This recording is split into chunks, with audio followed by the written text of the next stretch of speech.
Que a paz de nosso Senhor e Salvador Jesus Cristo seja para sempre em vossas vidas. Estamos dando início ao auxílio bíblico para a escola dominical, lição de número 4, cujo tema é a queda da raça humana. Sejam todos bem-vindos.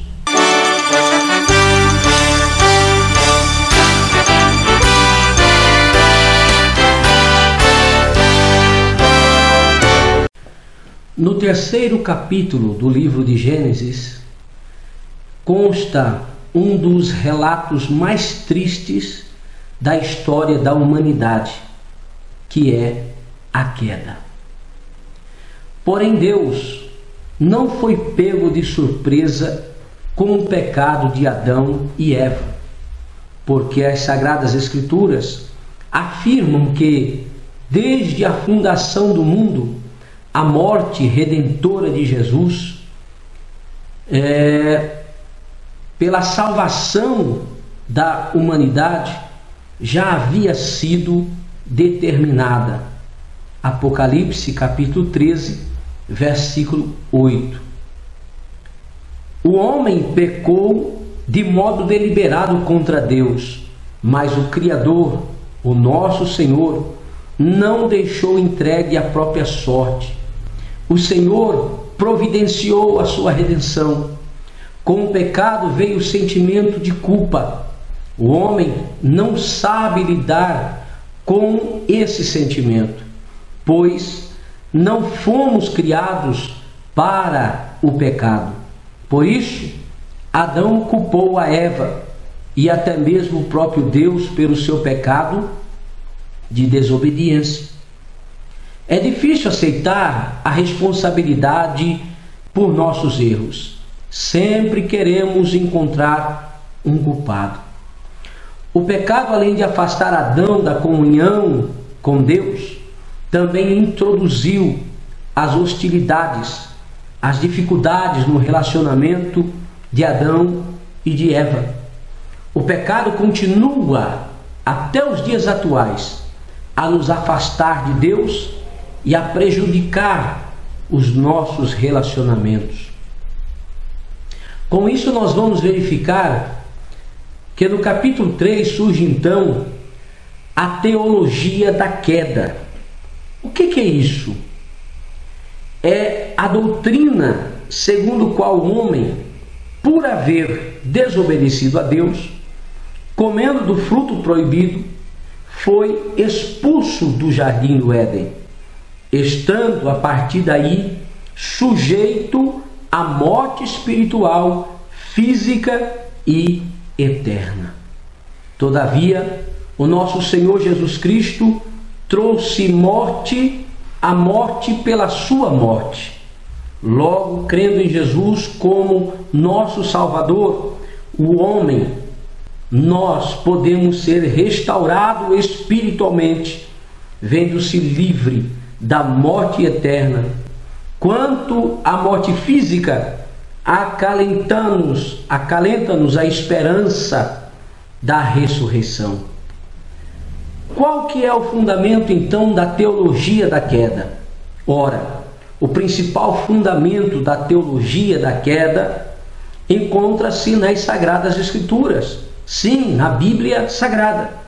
Através de uma narrativa e de muitas proposições diretas e indiretas, a palavra de Deus nos mostra por que a criatura, após haver se rebelado contra o seu Criador, começa a evoluir até quase depravar-se totalmente. Logicamente que, havendo a teologia da queda e o seu fundamento com base nas Sagradas Escrituras, a teologia da queda ela tem os seus objetivos.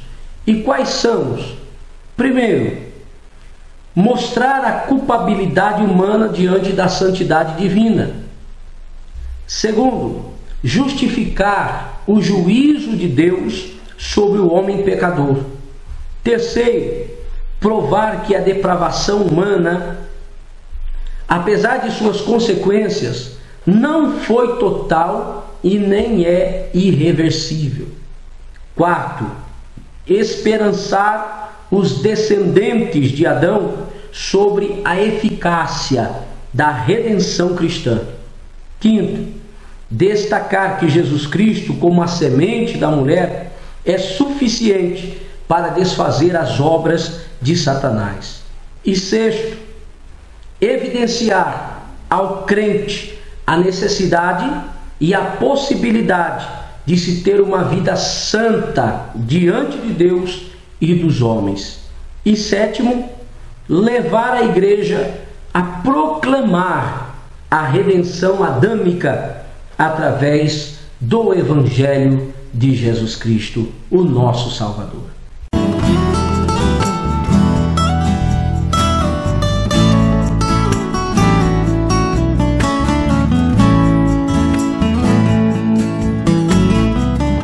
O Jardim do Éden estava localizado perto da planície aluvial do rio Tigre e do rio Eufrates.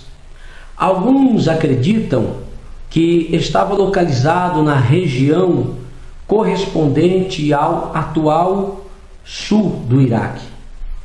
Outros sustentam que não há dados suficientes no relato bíblico. Porém, sabemos que duas árvores no Jardim do Éden tinham importância especial.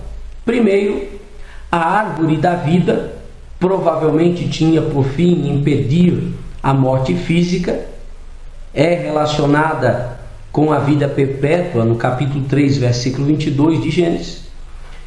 E sabemos que no futuro o povo de Deus terá acesso à árvore da vida no novo céu e nova terra. Apocalipse capítulo 2, versículo 7 e capítulo 22, versículo 2. Segundo, a árvore da ciência do bem e do mal, que tinha a finalidade de testar a fé de Adão e sua obediência à sua palavra. Deus criou o ser humano como ente moral capaz de optar livremente por amar e obedecer ao seu Criador, como também desobedecer e rebelar-se contra a sua vontade. Todavia, sabemos que Deus, ele conferiu a Adão a responsabilidade pelo jardim e deu-lhe uma ordem para que ele não comesse o fruto da árvore do conhecimento do bem e do mal. Ao invés de impedir o homem fisicamente, Deus lhe concedeu a chance de escolher e com isso a possibilidade de escolher errado. Contudo, o fruto proibido de Adão e Eva na árvore da ciência do bem e do mal, a palavra hebraica aqui é iada, que sugere uma enorme gama de ideias. Contudo, o conceito básico para ela é tanto a capacidade de fazer distinções quanto de aprender. É interessante averiguarmos que muitos falam que o fruto proibido do Jardim do Éden, em que Adão e Eva comeu, se chama maçã, não é? Contudo, a ideia de que o fruto mencionado nesta passagem era uma maçã pode ter como origem a similaridade entre as palavras latinas malã, que quer dizer maçã, e malum, que quer dizer mal. Qualquer que fosse o fruto, comer dele era claramente uma transgressão à proibição divina. A seriedade da ofensa está na rejeição deliberada e voluntária de Adão e Eva à ordem explícita de Deus. Então, a tentação de Satanás a Eva começa a partir da semente da dúvida. Pois qual é o plano de Satanás neste sentido? Primeiro, é exatamente colocar dúvida. O que a dúvida faz? Faz você questionar a palavra de Deus e questionar a sua bondade. Qual era o plano de Satanás? Era exatamente o desencorajamento, que faz você olhar para os seus problemas, deixando de olhar para Deus. Muda o foco completamente. Qual era o plano de Satanás? Era o desvio, que faz as coisas erradas parecerem atraentes, boas, a ponto de você desejar mais, muito mais do que as próprias coisas certas. Então, qual é o plano de Satanás? É derrota. Faz você sentir-se um fracassado e não ter ânimo de sequer tentar algo. E ainda, qual é o plano de Satanás? É a demora. O que é isso? Faz você adiar algo de modo que nunca consiga terminá-lo. Então veja que é algo muito sério quando nós atentamos para esta palavra e averiguamos que a partir do capítulo 3, o versículo 1, capítulo 3, versículo 1, o texto vai nos dizer que a serpente era a mais astuta. Ou seja, a serpente surge de repente no paraíso, no jardim do Éden, aonde Adão e Eva estavam cuidando muito bem. Então esta é a primeira dica das coisas e seres que já existiam além do lugar onde se encontravam Adão e Eva. A serpente simboliza algo tanto sedutor quanto repugnante. E ainda assim, nem Adão e nem Eva conseguiram enxergar o perigo encarnado na serpente. A palavra hebraica para astuto é arum. Soa semelhantemente a palavra hebraica para nu, que no hebraico é arou. Está em Gênesis capítulo 2, versículo 25. Então Adão e Eva, eles estavam nus em inocência. É interessante que, se nós observarmos uma criança na sua inocência, ela pode correr livremente, nua, no meio de pessoas estranhas, né? Porque ela não tem consciência da sua nudez. Assim como Adão e Eva não se embaraçavam em sua inocência. Mas a partir do momento em que eles desobedecem a Deus e comem do fruto da árvore do bem e do mal, então eles despertam. É como diz o texto sagrado. Nós vamos averiguar que Eva, ela não demonstrou nenhum tipo de surpresa quando ouviu a estranha voz da serpente, que era esperta, sagaz, sorrateira, e indagando Eva, dizendo assim: é assim que Deus disse? Não comereis de toda a árvore do jardim? Então note que a serpente não se refere a Deus como Senhor, que traduzido do hebraico Yahvé, mas sim como Elohim, que também pode ser traduzido como deuses, como já vimos na lição anterior. Então Eva sabia que havia uma árvore que estava fora dos limites os quais não lhes era permitido chegar. Esta se encontrava no meio do jardim.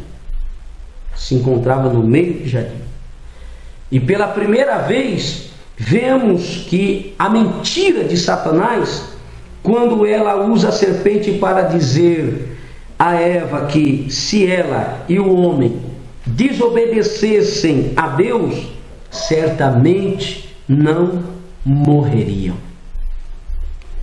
Então, usando o argumento de que Deus tinha um motivo oculto, que era impedir que o ser humano fosse igual a ele, para ordenar que o homem e a mulher não comessem do fruto proibido, a serpente apelou para quê? Apelou para a cobiça de Eva, prometendo-lhe o que? É certo que não morrereis. Então a completude e a sabedoria de Deus eram apenas duas das muitas razões de sua superioridade e distinção entre as suas criaturas, inclusive o ser humano.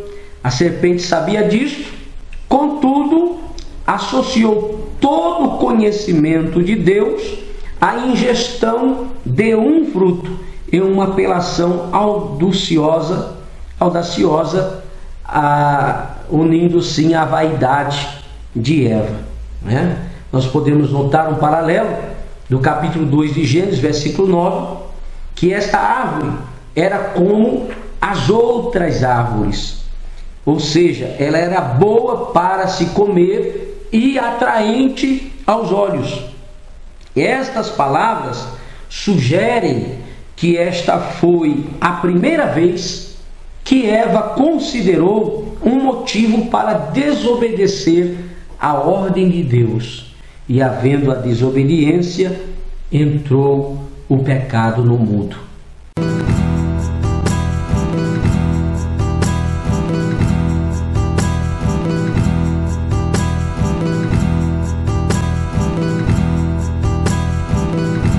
Bom, de tudo que já vimos, nós podemos relatar que a Bíblia nos mostra pelo menos 4 estágios bem definidos, aonde se registra a trágica história da queda da humanidade.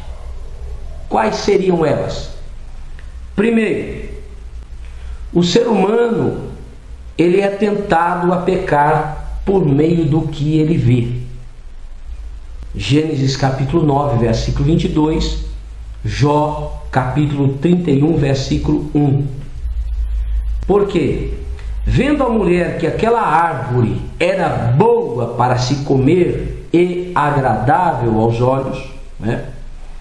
Ou seja, o ato de ver algo em si mesmo não se constitui nenhum tipo de pecado, mas pode ser o meio pelo qual nossa cobiça será estimulada, fazendo-nos pecar. Depois de ver que a árvore era boa e agradável aos olhos, Eva entendeu que também era desejável para dar entendimento. Segundo, o segundo passo em direção ao pecado é alimentar o desejo de seguir na direção errada, obtendo para si ilicitamente aquilo que vimos, mesmo que não possa ser nosso. Isso é pecado. Terceiro, o terceiro passo de Eva em direção ao pecado foi ter ido além da simples vontade. Ela tomou do seu fruto e comeu. Fez o que não lhe era permitido. Comeu do que lhe fora velado ou vedado pelo Senhor nosso Deus. O desejo de comer o fruto proibido foi um pecado tácito. O ato de comê-lo foi um pecado ativo e evidente. E o quarto passo foi envolver outra pessoa no pecado. Eva deu também a seu marido e ele comeu com ela. Não há tal coisa de pecado particular. Todo pecado afeta outro indivíduo. O de Eva envolveu Adão e, consequentemente, o de Adão afetou todos os seus descendentes. Toda a humanidade pecou em Adão. Ele o transmitiu a toda a raça humana, o que Paulo descreve em Romanos capítulo 5, versículo 12. Então, biblicamente falando, nós vamos averiguar que o pecado sempre envolve outros. Assim, ele é multiplicado. Lembre-se do pecado de Acã. Lembre-se de Davi e de outros que poderíamos citar também. Mas ao decorrer da história, nós vamos averiguar que já surgiram muitas e muitas teorias que desejam negar, desculpar, diminuir a natureza do pecado. Como, por exemplo, o conhecidíssimo ateísmo. O que é o ateísmo? Ao negar a Deus, eles negam também o pecado. Por quê? Porque, estritamente falando, todo pecado é contra Deus. E se não há Deus, não há pecado. O homem pode ser culpado de pecar em relação a outros. Pode pecar contra si mesmo, porém estas coisas constituem pecado unicamente em relação a Deus. Enfim, todo mal praticado é dirigido contra Deus, porque o mal é uma violação do direito, e o direito é a lei de Deus. O Dr. Meyer Pirman também vai falar sobre o determinismo. Que teoria é esta? É a teoria que afirma ser o livre-arbítrio uma ilusão e não uma realidade. Nós imaginamos que somos livres para fazer nossa escolha, porém, realmente nossas opções são ditadas por impulsos internos e circunstâncias que escaparam do nosso domínio. A fumaça que sai pela chaminé parece estar livre, porém se esvai por leis inexoráveis. Sendo assim, continua essa teoria: uma pessoa não pode deixar de atuar da maneira como a faz. Estritamente falando, não deve ser louvada por ser boa, nem culpada por ser má. O homem é simplesmente um escravo das circunstâncias. É o que a teoria do determinismo ensina. Também existe uma outra teoria chamada hedonismo, que surge da palavra grega que significa prazer. Hedonismo significa prazer. É a teoria que sustenta que o melhor ou mais proveitoso que existe na vida é a conquista do prazer, é a fuga à dor. De modo que a primeira pergunta que se faz não é: isto é correto? Mas trará prazer? É uma pergunta totalmente contrária. Então, nem todos os hedonistas têm uma vida de vícios, mas a tendência geral do hedonista é desculpar o pecado e disfarçá-lo, qual pílula açucarada, com designações tais como estas: é uma fraqueza inofensiva, é pequeno desvio, é a mania do prazer, é o fogo da juventude. Então eles desculpam o pecado com expressões como estas: errar é humano, o que é natural é belo e o que é belo é direito. É isto que a teoria do hedonismo prega. Mas também existe outra teoria que procura negar o pecado, que é a tal da ciência cristã. Esta seita nega a realidade do pecado. Ela declara que o pecado não é algo positivo, mas simplesmente a ausência do bem. Nega que o pecado tem a existência real e afirmam que é apenas um erro de mente moral. Ou seja, o homem pensa que o pecado é real. Por conseguinte, seu pensamento necessita de correção. Mas depois de examinar o pecado e a ruína, que são mais do que reais no mundo, parece que esse tal erro da mente mortal é tão terrível como aquilo que toda a gente conhece por pecado.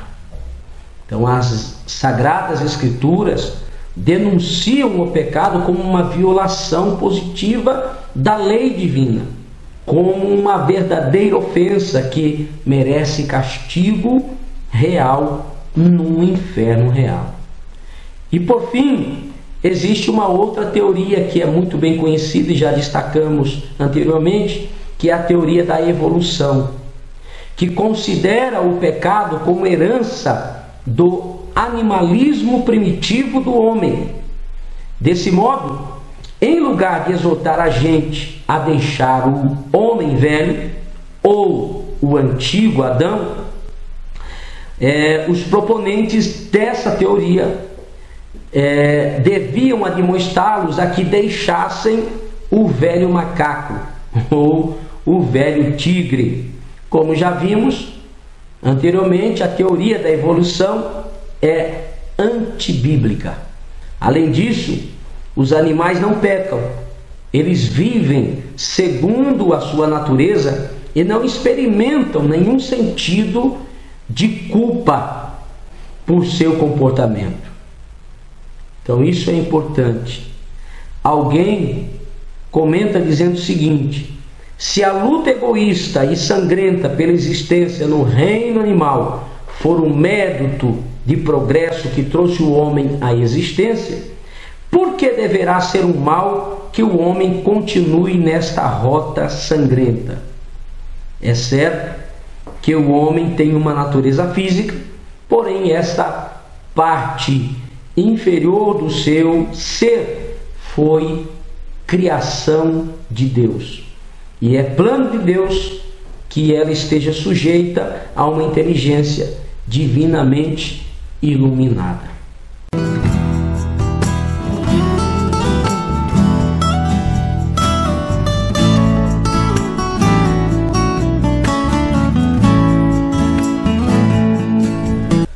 Os pecados estão refletidos nas punições, as quais foram aplicadas em partes. No texto em que lemos em Gênesis, capítulo 3, do versículo 8 ao 10, diz assim: E ouviram a voz do Senhor Deus que passeava no jardim pela viração do dia. E escondeu-se Adão e sua mulher da presença do Senhor Deus entre as árvores do jardim. E chamou o Senhor Deus a Adão e disse-lhe: Onde estás? E ele lhe disse: Ouvi a tua voz soar no jardim e temi, porque estava nu e escondi-me. Nós vamos ver que a perfeita comunhão que Adão e Eva tinham com o Senhor tinha dado lugar a um terrível medo de Deus. Medo aqui não é sinônimo de temor, que está associado à reverência e adoração, mas como um sentimento que Abraão teve, Moisés, Davi teve, Salomão. Esses homens experimentaram este tipo de medo ao se verem na presença do Senhor. Medo aqui é sinônimo de pânico, uma terrível perturbação pela possibilidade de o erro ser descoberto. Então Deus, por sua grande e infinita misericórdia, não os destruiu. A resposta de Adão à pergunta do Senhor Deus, onde estão, foi esta: ouvi a tua voz soar no jardim e temi, porque estava nu e escondi-me. Eles não só tinham se tornado como Deus, mas como também eles tinham se afastado do Senhor pelo fato dele se esconderem nas folhas ou nas folhagens do jardim. Então diz, mediante a resposta de Adão, então Deus disse o seguinte: quem te mostrou que estavas nu? Comeste tu da árvore que te ordenei que não comestes? Ou seja, o Senhor, nosso Deus, levou o interrogatório até o final e fazendo perguntas após perguntas. A mulher que me deste por companheira, disse Adão, ela me deu da árvore e comi. Ou seja, a primeira reação de Adão, de que o homem culpado faz para se defender, é logicamente acusar. Adão acusou sua mulher de induzi-la a comer o fruto proibido, ainda culpou Deus por ter criado e dado a ele como companheira, né? É interessante, porque ele culpou Deus, em vez de ele dizer não, eu errei, ele culpou a mulher e culpou o Senhor. E quando Deus interroga Eva, ela seguindo a linha de defesa de Adão, ela também alega: ah, Senhor, a serpente me enganou e eu comi. E esta é uma afirmação verdadeira. Então, no versículo 14 do capítulo 3 de Gênesis, nós vamos encontrar dizendo: então o Senhor Deus disse à serpente. Então veja que a primeira sentença do Senhor foi para a serpente. Isto não significa, logicamente, que Deus tenha desculpado a mulher, porque ela foi enganada, mas que ele proferiu a maldição mais árdua sobre Satanás, disfarçado de serpente. Então o Senhor disse: porquanto fizestes isso, maldita serás mais do que todas as bestas e mais que todos os animais do campo. Sobre o teu ventre andarás e pó comerás todos os dias da sua vida. Aqui é usada uma linguagem poética que dá sentença ares de solenidade, mas a palavra traduzida como maldita vem do hebraico arar, que é usada somente para amaldiçoar a serpente e a terra, no versículo 17. A mulher e o homem encarariam outra nova e dura realidade, mas eles não seriam amaldiçoados, pois afinal, no capítulo 1, versículo 28 de Gênesis, Deus já os havia abençoado. O texto indica que a serpente se tornaria uma criatura que rastejaria sobre o próprio ventre e comeria o pó para o resto da sua vida. Então essa afirmação nos faz concluir que a serpente provavelmente tinha uma outra forma física e outros hábitos. Então esse versículo também sugere que os efeitos da queda do homem foram além dos experimentados pela serpente e pelos seres humanos. Estenderam-se à terra e ao reino animal, e começou a sofrer por causa da maldição edênica. No versículo 15 temos o texto-chave do Antigo Testamento: e porém inimizade entre ti e a mulher, e entre a tua semente e a sua semente. Esta te ferirá a cabeça, e tu lhe ferirás o calcanhar. A palavra inimizade aqui, traduzida do hebraico eibar, quer dizer ódio. E esta inimizade aqui aludida entre a mulher e a serpente não se limita às cobras, tem a ver com o inimigo da nossa alma, isto é, Satanás. Daí a expressão entre a tua semente, ou seja, da serpente, e a sua semente, que é o da mulher. A linguagem parece ambígua, mas ainda assim contém a promessa de uma descendente da mulher que esmagaria a cabeça da serpente. O termo semente, traduzido do hebraico zerá, é extremamente importante, porque pode ser traduzido como descendente ou prole. E a palavra pode ser tomada no sentido de um indivíduo, Gálatas capítulo 3, versículo 15, ou também de um grupo de pessoas.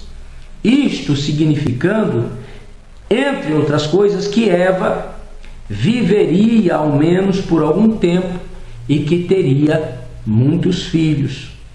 Contudo, a semente da mulher a que Deus se refere especificamente aqui é o prometido e vindouro Messias, ou seja, o nosso Senhor Jesus Cristo, que seria gerado pelo poder do Espírito Santo em uma virgem.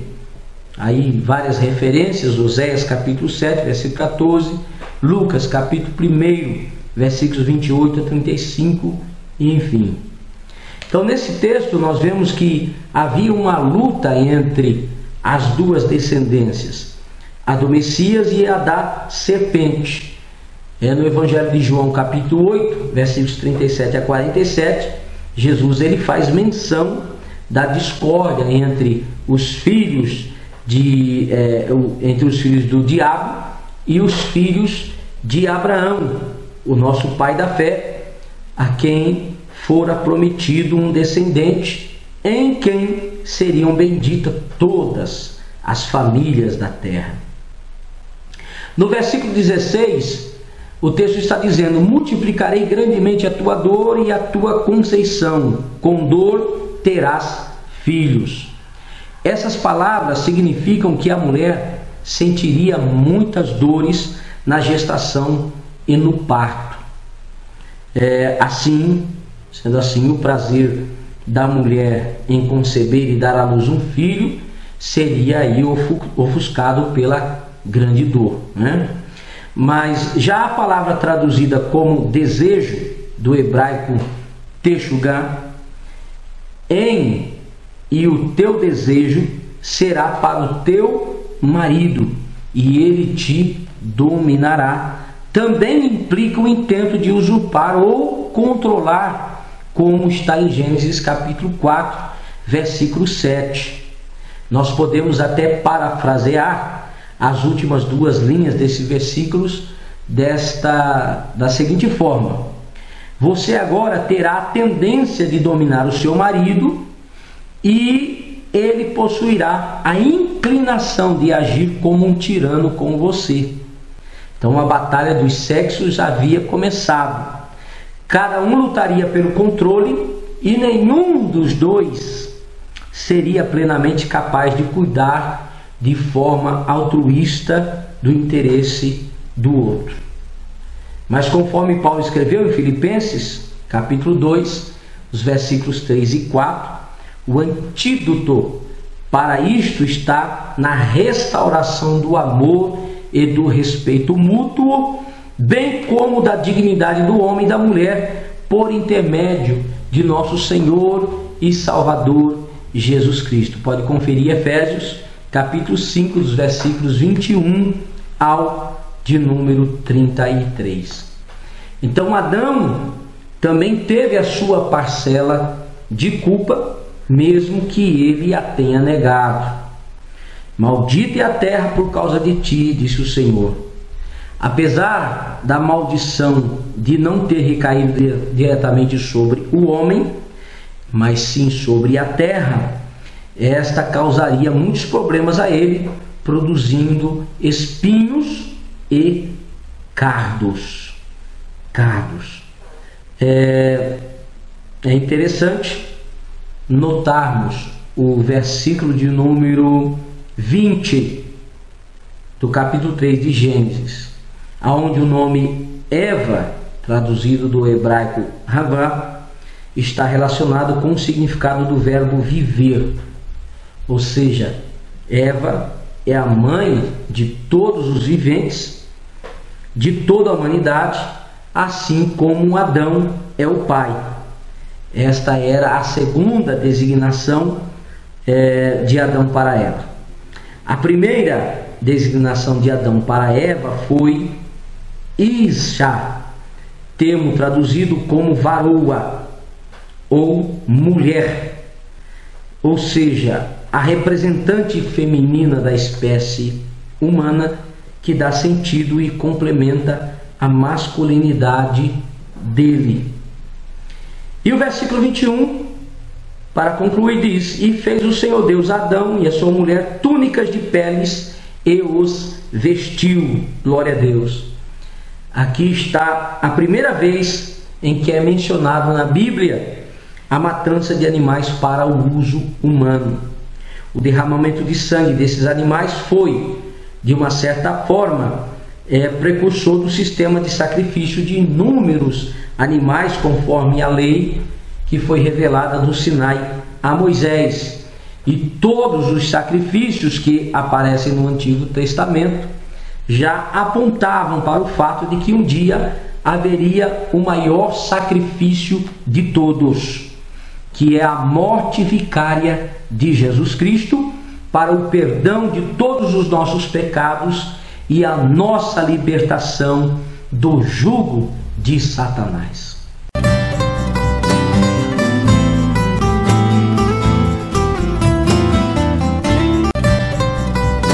E lembre-se, nossos primeiros pais, de fato, pecaram, mas Deus prometeu redimir toda a humanidade pelo precioso sangue de Jesus Cristo, pois Ele morreu por todos nós.